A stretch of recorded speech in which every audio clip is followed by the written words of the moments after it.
इमरान खान एक पाकिस्तान के सबसे पॉपुलर लीडर हैं। इस तरह की बयानबाजी करना, उनके बारे में बातें करना इंतहाई शर्मनाक और घिनौनी हरकत है। इमरान खान पाकिस्तान का एक बहुत बड़ा नाम है।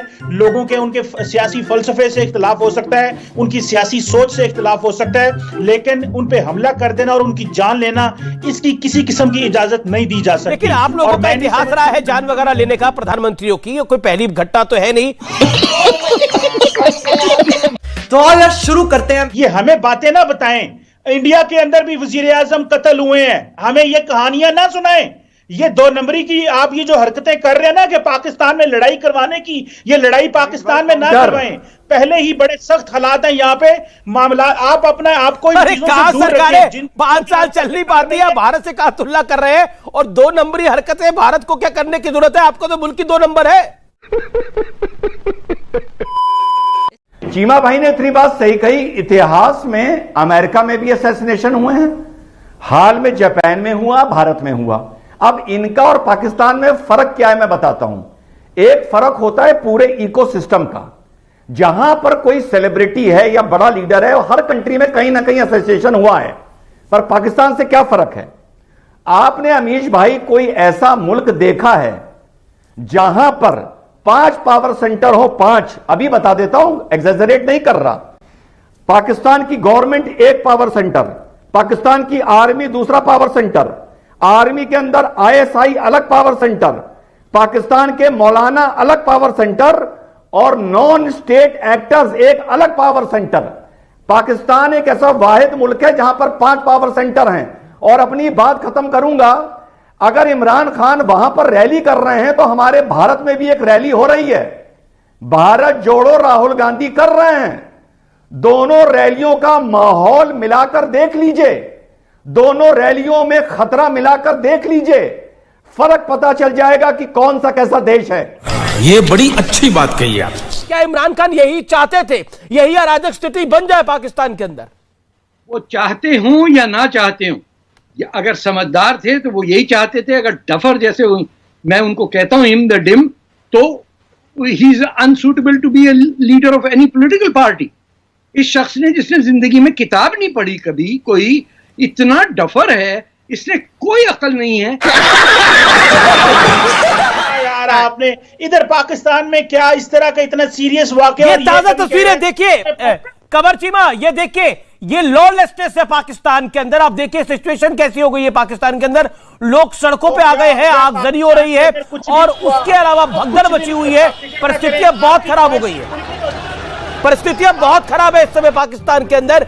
यानी क्या पाकिस्तान की अब जो परिस्थिति पहले इकोनॉमिकली बहुत खराब थी, अब और खराब हो जाएगी, क्योंकि वहां पे गवर्नेंस नाम की कोई चीज पिछले काफी सालों से नहीं दिखाई दे रही। कमर चीमा, जो बार बार भारत आपको कहता था कि फोकस अपनी गरीबी भी करिए, फोकस अपनी गुर्बत पे करिए, लेकिन आपका फोकस हाफिज सईद पे था, आपका फोकस आईएसआई पे था, आपका फोकस तालिबानियों पर था।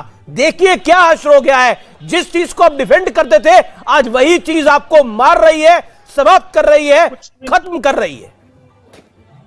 कुछ भी नहीं है। आपके मुंह में खाक और मिट्टी। पाकिस्तान फलेगा, फूलेगा, तरक्की करेगा और राज करेगा। आपके मुंह में खाक और मिट्टी जो पाकिस्तान के बारे में इस तरह। अरे अभी तो पाकिस्तान के मुंह में खाक और मिट्टी जा रही है, हमारे मुंह में क्या खाक और मिट्टी जाएगी? आपने बीजेपी ज्वाइन कर ली है, आपने बीजेपी ज्वाइन कर ली है, आरएसएस के मेंबर हैं। मैंने तो देश ज्वाइन कर रखा है, मैं तो भारतवासी। आप आरएसएस के मेंबर हैं या बीजेपी ज्वाइन कर लिया आपने?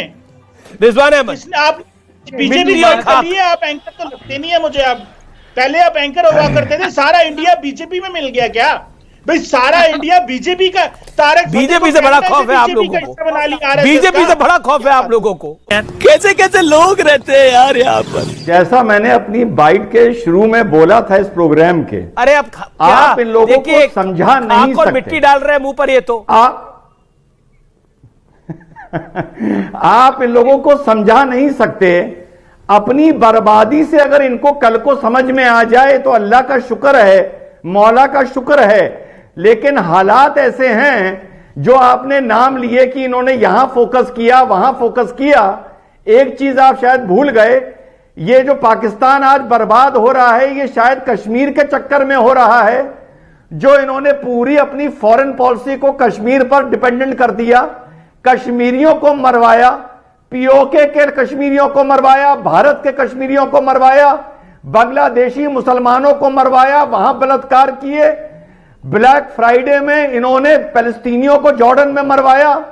तो जितना भी खून दुनिया में मुसलमान का बहा है उसमें कम से कम 50% अकेले पाकिस्तानियों ने बहाया है, और उसी का नतीजा है जो इनको झेलना पड़ रहा है। और आप सबने बीजेपी और आरएसएस के मेंबर हो गए। मुबारक हो, आज तो मुझे नया पता चला है कि सारे आरएसएस का मेंबर है, सारा इंडिया ही आरएसएस में शामिल हो गया है। तो मुसलमानों और सिखों को निकालने की और क्या हो गया आपको? कमर चीमा बौखला गए आप। आधे मुसलमान को ऑलरेडी, सिख तो कनाडा चले गए, इंग्लैंड चले गए हैं, तो बाकी जो सिख रह गए वो भी रोजाना कोशिश कर रहे हैं, या अल्लाह कोई मौका मिले हम भी कनाडा, अमेरिका और अरे सिख क्यों बोलेंगे या अल्लाह? सिख क्यों बोलेंगे या अल्लाह? सिख बोलेंगे वाहे गुरु, सतनाम श्री वाहे गुरु, हाय अल्लाह।